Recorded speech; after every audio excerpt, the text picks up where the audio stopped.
Now out here in India, when it comes to single cylinder 350cc retro themed classic motorcycles, nobody does it quite like Royal Enfield. You have the Meteor 350, the Classic 350, and you also have this, the Hunter 350, which has expanded its portfolio to a different, broader fan base. But now TVS has entered the portfolio with the Ronin. Now, this is a 225cc single cylinder motorcycle which is aiming for some of Royal Enfield's market share in this capacity of motorcycle. Now, how different is it from the Enfield? Does it have any strong points? Does it justify its cause for being here? We are here to find out. So, let's get right to it.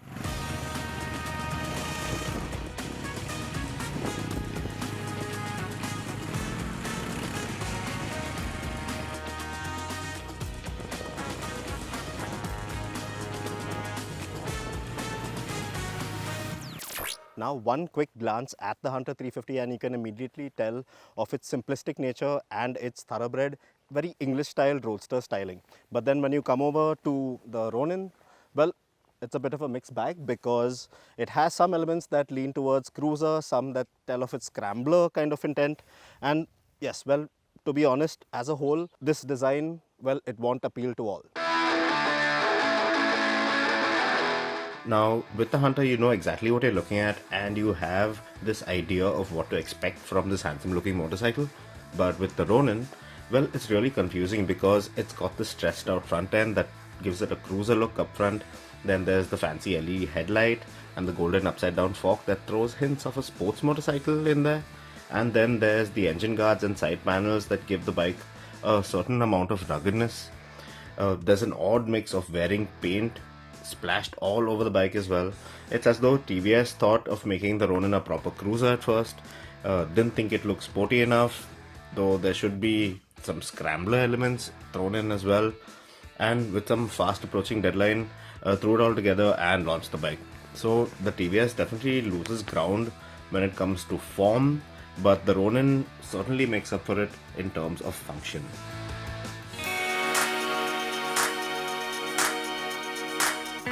With Ronin, you get dual channel ABS with two settings, Urban and Rail. While with the Hunter, well, you don't get any settings for ABS out there. And the ABS units on both machines cannot be switched off completely. The TVS display is an all-digital unit and not part analog like that on the Enfield. And the Ronin screen also reads out average speed per trip, so you can calculate your fuel efficiency on the go. And although the fonts are a bit tiny, they are fairly easy to read on the go. The Enfield, on the other hand, gives you a readout of kilometers covered once you get into reserve fuel, which is awesome.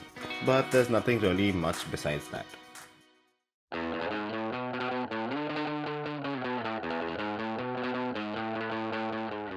Now, both these motorcycles are designed primarily for city usage, and still, their mannerisms are very different from each other out on the road. Much of that has to do with their engines, as these bikes have been designed and built around them.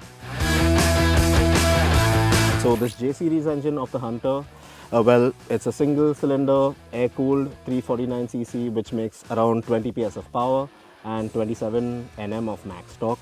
Well, 80-90 kmph out on the highway, a real sweet spot with this motorcycle. And the best part is, with the way this bike is set up, in terms of the 5-speed gearbox and the long stroke engine, well, getting ahead of traffic at highway speeds at around 80, well, you don't really have to downshift. You can just whack the throttle open and you will be ahead of traffic in no time at all. And that's the real beauty of this bike, unlike with the Ronin, where you will have to downshift to get past traffic in a jiffy.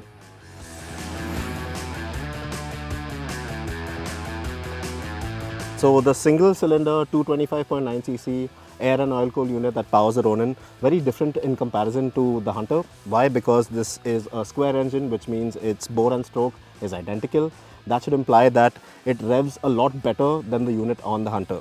Now, this engine produces around the same amount of power, that's a little over 20 PS of max power and around 20 Nm of max torque. Now, out in the city, you don't really have to downshift at lower speeds because this engine is very tractable, very refined as well. And out on the highway, this engine can manage 80-90 kmph at ease without a fuss. But the best part about this bike and the way this gearbox is set up, well, it just loves to be revved and it feels like it accelerates a lot quicker than the Hunter.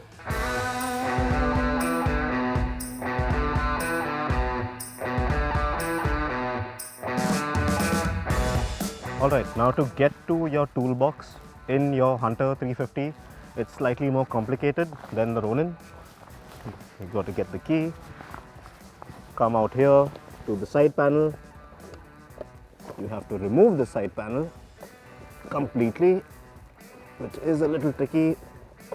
And once you actually do so, you have this small lever out here, as you can see. Yank on this, and that releases the seat, which gives you access to your toolbox. Get it back in line. Step one is a little tedious.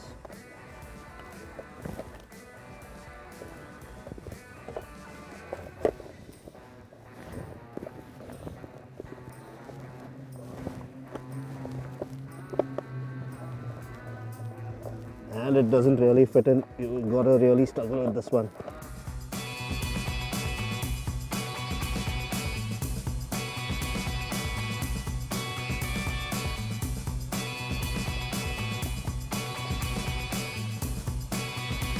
Still not in place.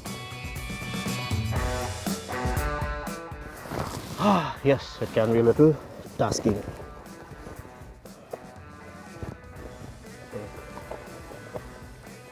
Finally, I've got it. Thank you very much, Royal Enfield. Now, over to the Ronin, where things are a little more simplistic. If you'll come back here this side, you will see that there's a key slot under the seat, as you would usually find on your motorcycle. Unlock and access your toolbox. Pretty simple, eh? To lock it, there you go. As simple as that.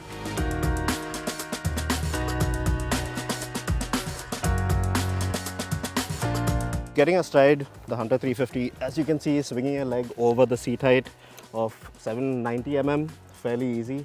And in terms of riding position, well, yes, this one in comparison to the Ronin is slightly more aggressively poised. This one has its foot pegs slightly rear set, flat handlebar, nice and within reach, but it will have you put some weight on your palms. The 13-litre tank, very comfortable between your legs as well. But this one is a lot more aggressively stanced in comparison to the Ronin and the other bikes, the 350cc bikes that Royal Enfield has in its portfolio currently.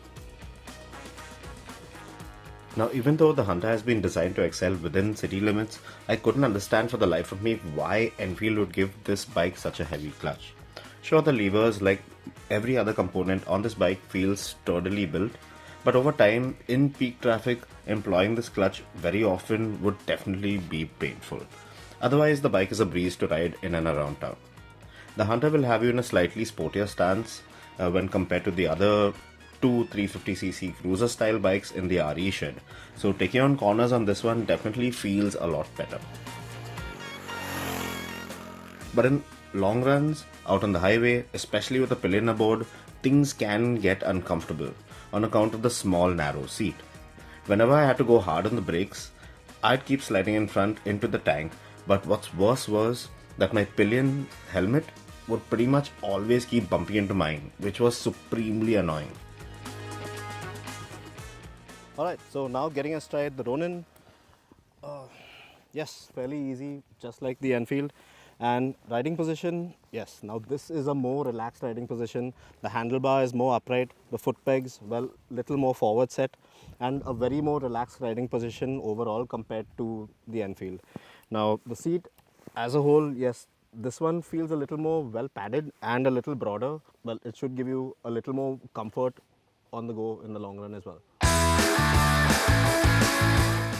Once I got astride the Ronin, I instantly felt a lot more relaxed. And it's not just because of the riding position.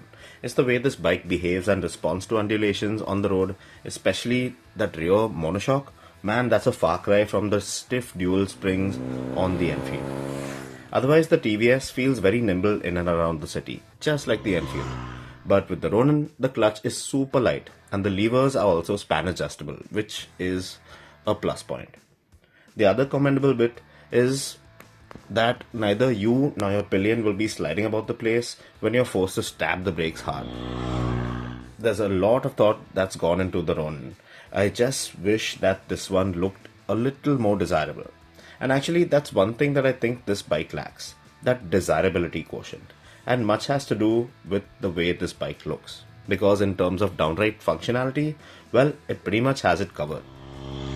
Alright, so the reason that we are pitting both these motorcycles against each other and leaving out competition in the form of the Honda, the CB Highness or the Zontes 350 motorcycles is because of the cost price.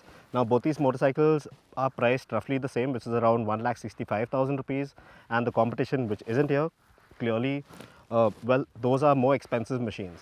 Now both these motorcycles have very unique offerings and their own set of traits that you will tend to appreciate over the course of time. So yes, now as far as the Ronin is concerned, well, it is the more comfortable motorcycle.